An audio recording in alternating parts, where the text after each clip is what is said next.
Hi, this is Radhi. Today we are going to discuss on resource allocation graph in operating systems. In this video, we are going to have a look into what is deadlock actually. Before we move on to resource allocation graph, we should have an idea of what is a deadlock. So we'll discuss on what is deadlock first, and then we'll move on to resource allocation graph, the example for resource allocation graph, and how this resource allocation graph is used to find deadlock. So here in this GIF image, we could see that all the vehicles are moving in its own direction.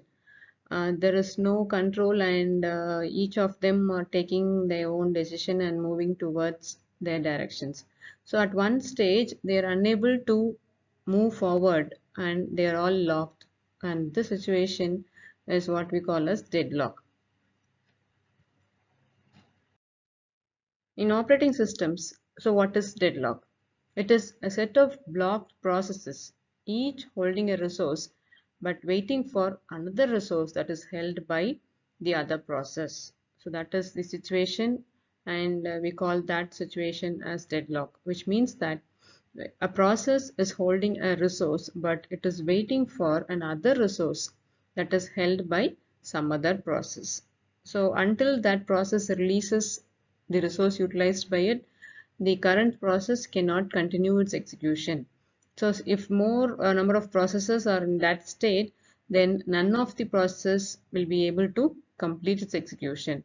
So that is the situation where no process is able to complete their execution, and that situation is what we call as deadlock. So resource types, here we have the resource types can be anything like it may be CPU cycles, or it may be a memory space, or it may be any IO device that we connect into the system.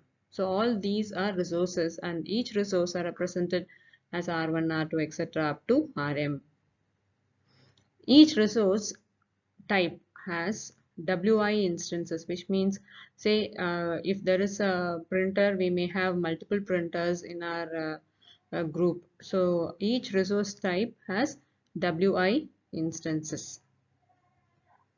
A process in operating systems uses different resources in the following way. First, it will request for a resource to the operating system. The operating system, if the resource is available, it allocates it to the process that is requesting. Then that process will use the resource which it requested for, and then after utilization, it has to release the resources utilized. So this is the sequence a process must follow. A process has to request for a resource, put a request that I need this many memory cycles, or this process needs this many CPU cycles. So like that, it has to put a request, and then if the resources are available only, the operating system will allocate that particular resource to that particular process. After utilization, the process can or the process should release all the resources utilized by it. So now we look into the actual topic, what resource allocation graph is. So it is a graph which consists of set of vertices and a set of edges. So the set of vertices V, it is partitioned into two types. One is P and the other one is R. So P represents the set of processes in the system, that is P1, P2, etc. up to Pn. So next one is R, which is the set of all resource types in the system. So it is R1, R2, etc. up to Rm. Now the set of edges E are partitioned into two types. The first one is the assignment edge, that is, if a resource is assigned to a process, then we use this notation, say Rj to Pi. That particular resource is allocated to that particular process. So this is the assignment edge.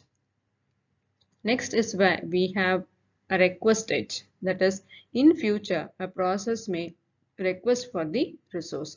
This process may request for this particular resource type in future. So that is what is represented using this arrow, Pi requesting for Rj. So now we'll see the notations that are used in the resource allocation graph. A process is represented using a circle like this, and the resource type with four instances. So here we can see this is using square symbol. We can see four squares inside that are filled in, and these four instances, these are instances, which means the same resource type. All of these are of same resource type. So here we can see that the request edge PI is requesting for an instance of RJ. So PI is making a request, that is PI may use this resource in future. So we have to represent this PI to RJ in this direction. Then the last one is the assignment edge, that is the PI is holding an instance of RJ. An instance of RJ is allocated to this process PI. Then this arrow from RJ to PI is what we call as the assignment edge. Now we will see an example of resource allocation graph. Yeah, here we are seeing a graph here with so many resources, so many processes, and so many edges. So here we can see the set of processes P are P1, P2 and P3. The set of resources are R1, R2, R3 and R4. The set of edges are P1 to R1. The directed edges like this are called, either it can be an assignment edge or it can be a request edge. All those belong to the set of edges category. So P1 to R1, then P2 to R3, P2 to R3, R1 to P2. Like this, there are edges, all the edges 1, 2, 3, 4, 5, 6 edges, and all the 6 edges are recorded in the set of edges. Now, if we look into the instances, resource instances, considering the resource 1, we can see only one dot here. So, which represents there is only one instance of that particular resource type. So, R1 we have one here. For R2 we have two instances of R2. R3 again we have only one, and R4 we have three instances of R4. Considering the process states in resource allocation graph, here something we have written like WH, WH and all. So what are these? These are the process states represented here. So process 1 is holding an instance of resource type R2. That is, it is holding R2, an instance of R2, but this process 1 is waiting for a resource from R1. Okay. Process 1 is holding R2 but waiting for R1. Similarly, process 2 is holding R1 but it is waiting for R3. Actually, process 2 is holding two resources, one from R1 and another instance from R2. It is holding these two but it is waiting for R3. Here, considering process 3 is holding resource R3. R4 is not utilized by any of the processes.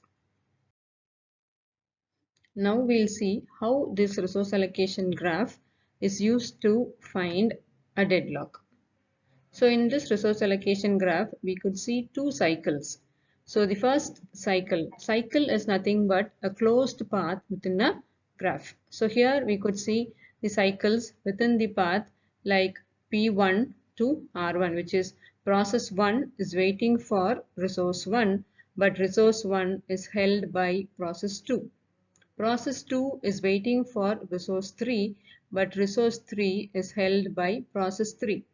Process 3 is waiting for resource 2, but resource 2 is held by process 1. So like this, whichever is shown here in blue dotted lines, this, if we see, look into these arrows, the arrows flows in the direction, and wherever it has begun with, there it has ended. So this forms a closed path. So if this closed path exists, then it is a representation that there is a deadlock situation.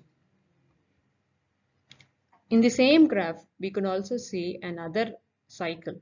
It is in the path like P2 to R3. P2 is waiting for R3. R3 is held by process 3. Process 3 is waiting for resource 2, but resource 2 is held by process 2. So again, where we started with process 2, we are also ending with process 2. This flows in the direction, in one direction. This forms a closed path again, which means that there is a cycle. Okay, this resource allocation graph shows that there is a cyclic formation in the graph, which represents there is deadlock. So here we could see the resource allocation graph with a cycle but no deadlock. See, here you can see process 1 is waiting for an instance from resource 1, but resource 1 is held by process 3. Process 3 is waiting for an instance from resource 2, but resource 2 is held by process 1. Why there is no deadlock in this situation? It is because if process 4 releases the resource utilized by it, R2, that is, if process 4 releases R2, then R2 can be allocated to process 3, which breaks the deadlock situation. Or it can, if process 2 is holding resource 1, if process 2 also completes its execution and if it releases process 2, then resource 1 of the instance of resource 1 will be free, which can be allocated to process 1 again, which breaks the deadlock situation. So even though there is a cycle here, the cycle formation, from this graph we infer that there is no deadlock situation. So what do we conclude from the resource allocation graph? If the graph contains no cycles, then there is no deadlock. If the graph contains a cycle, that and then we have two conditions. If only one instance per resource type, then we could surely say that there is a deadlock situation. But if there are several instances per resource type, then we are not sure. We could say that there is a possibility of deadlock. Thank you.